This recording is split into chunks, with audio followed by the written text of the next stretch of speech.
एक बार फिर से बहुत बहुत स्वागत है आपका हमारे चैनल अनुराधा हिंदी क्लासेस में। आपके हाल ही में एग्ज़ाम होने वाले हैं। बिहार स्टेट बीपीएससी फेज़ 3 का पेपर, टीजीटी पीएचडी यूपी के असिस्टेंट प्रोफेसर विज्ञापन संख्या 51 के पेपर होने वाले हैं। अन्य प्रदेश के भी टीजीटी पीएचडी के एग्ज़ाम आपके चुनाव के बाद आयोजित होने वाले हैं। तो आज हम पढ़ेंगे हिंदी के महान साहित्यकार राजा राधिका रमण। इनकी चर्चित कहानी कानों में कंगना आपके यूजीसी नेट में लगाई गई है और हर बार उससे प्रश्न आते ही रहते हैं। आज इनके बारे में हम संपूर्ण जानकारी देखेंगे। जन्म से लेकर मृत्यु तक सभी रचनाएं और विशेष तथ्य। इसके पहले रामधारी सिंह दिनकर पे भी संपूर्ण समग्र परिचय हो चुका है, उसे ज़रूर आप देखें। उसका लिंक आपको डिस्क्रिप्शन बॉक्स में मिल जाएगा। एक अन्य कक्षा भी क्लास चलाई जा रही है, हिंदी साहित्य, संपूर्ण हिंदी साहित्य, हिंदी का प्रारंभ। हम अगर पढ़ते हैं हिंदी को तो किस टॉपिक से करते हैं, तो इतिहास लेखन की पद्धति और इतिहास लेखन के स्रोत, इस तरह से बढ़ते हुए हम क्रम में करते चले जाएंगे कि इतिहास लेखन का प्रयास किन कवियों ने किया, सभी क्लासों में आपको मिलते जाएंगे।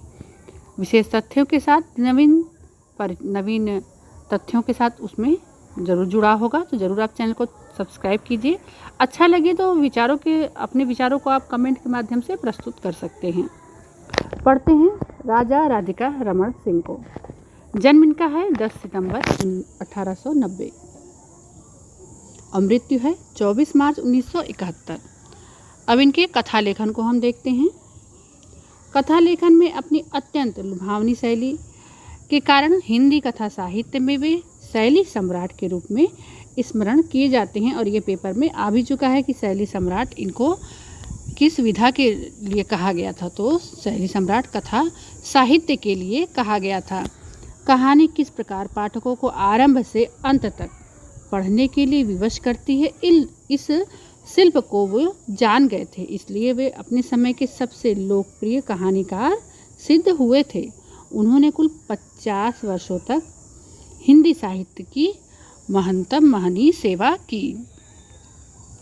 आगे बढ़ते हैं। राधिका रमण प्रसाद सिंह का जन्म बिहार के शाहाबाद। आप देखेंगे बिहार के कवियों का परिचय आपको कराया जा रहा है, क्योंकि बीपीएससी के पेपर होने वाले हैं और प्लस वहाँ के स्टेट के, तो बिहार से संबंधित कवियों पर जरूर प्रश्न बनते हैं। तो बिहार के शाहाबाद के सूर्यपुरा नामक स्थान पर प्रसिद्ध जमींदार राजा राजराजेश्वरी सिंह प्यारे के यहाँ इनका जन्म हुआ था। आरंभिक शिक्षा इनकी घर पर हुई थी। 1907 में आरा जिला स्कूल से एंट्रेंस, 1909-10 में सेंट जेवियर कॉलेज से कोलकाता से एफए और 1912 में प्रयाग विश्वविद्यालय से बीए और 1914 में कलकत्ता विश्वविद्यालय से एमए इतिहास की परीक्षाएं उत्तीर्ण की। और अब देखिए इन्होंने एमए से स्नातकोत्तर उपाधि इतिहास से की, लेकिन ये इन्होंने अधिकतम कार्य किस पे किया, हमारे हिंदी साहित्य पे। अधिकतर आप देखेंगे कि हिंदी के जो छात्र होते हैं इतिहास को भी पढ़ते हैं। अधिकतर उनका विषय ग्रेजुएशन में हिंदी, संस्कृत और इतिहास भी रहता है, जो आपके परीक्षाओं में विशेष सहयोग प्रदान करता है। कृतियाँ देखते हैं इनकी। कहानी संग्रह है इनकी कुसुमांजलि, जो पेपर में बार बार पूछी जाती है कि कहानी संग्रह कुसुमांजलि किसका है, तो राधिका रमण प्रसाद सिंह का है। अपना पराया, गांधी टोपी भी आ चुका है और धर्मधुरी, इनकी सभी रचनाएं बहुत ही महत्वपूर्ण है। अब इनकी कहानियों की तरफ बढ़ते हैं। कहानी संग्रह में लगभग 10, 15, 20, 25 कहानियां रहती हैं। तो गांधी टोपी सन 1938 में, सावनी समा 1938 में, नारी क्या एक पहेली 1951 में, हवेली और झोपड़ी 1951 में, देवरदाना 1951 में, वे और हम, ये भी पेपर में आ चुका है 1956 में, धर्म और मर्म, ये भी रचना पूछी जा चुकी है 1959 में, तब और अब सन 1958 में, अबला क्या ऐसी सबला, ये भी देखिए रचना पेपर में पूछी जा चुकी है और 1962 में, बिखरे मोती भाग 1 1965 में। इस प्रकार से इनके कहानी हैं जो बहुत ही चर्चित रही हैं। आगे बढ़ते हैं उपन्यास की तरफ। राम और रहीम चर्चित रचना है, उपन्यास इनका पेपर में पूछा जा चुका है। प्रकाशन वर्ष 1936 है इसका। पुरुष और नारी, यह भी रचना चर्चित है इनकी 1939 में। सूरदास 1942 में, यह भी पूछी जा चुकी है। देखिएगा ये उपन्यास है। सूरदास नामक उपन्यास किसने लिखा? तो किसने लिखा था? राधिका रमण प्रसाद सिंह ने। संस्कार नामक उपन्यास 1944 में। पूरब और पश्चिम, चुंबन और चाटा, यह भी पेपर में पूछा जा चुका है। टीजीटी के पेपर में यह रचना पूछी जा चुकी है। अगला हम देखते हैं लघु उपन्यास, मोस्ट इम्पॉर्टेंट है। नवजीवन 1912 में। तरंग 1920 में। माया मिली न राम, यह भी रचना पेपर में पूछी जा चुकी है। 1936 इसका प्रकाशन वर्ष है। मॉडर्न कौन, सुंदर कौन, अच्छी रचना है इनकी, ये 1964 में है, यह प्रकाशित हुई थी। अपनी अपनी नज़र, यह भी रचना पूछी जा चुकी है पेपर में। अपनी अपनी डगर 1966 में। प्रसिद्ध रचनाएं हैं, पेपर में आती रहती हैं अक्सर। नाटक नए रिफार्मर या नवीन सुधारक 1911 में।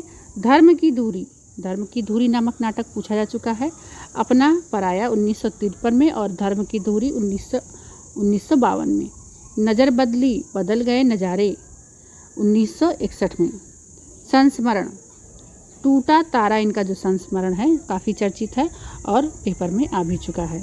सावनी सभा सूरदास, ये इनके 3 संस्मरण हैं। और सूरदास नाम से और उन्होंने क्या लिखा है इसके पहले हमने बताया था, ज़रूर आप कमेंट के माध्यम से बताइएगा। सूरदास नामक इनकी कौन सी रचना की विधा है ये। अगला है गद्य काव्य, नवजीवन और प्रेम लहरी। गद्य कृतियाँ, नारी एक पहेली चर्चित कृति है इनकी। पूरब और पश्चिम, हवेली और झोपड़ी, देव और दानव, वे और हम, पेपर में आ चुका है। धर्म और मर्म, तब और अब। इस प्रकार से इनकी समस्त रचनाएं यहाँ पर करा दी गई हैं। वीडियो अच्छा लगे तो ज़रूर लाइक, शेयर और कमेंट कीजिएगा। मिलते हैं नेक्स्ट कवि के साथ। आपको एक प्लेलिस्ट कवियों के परिचय की मिलेगी, समग्र परिचय की, और एक प्लेलिस्ट चलेगी आपकी संपूर्ण हिंदी साहित्य की और अन्य भी।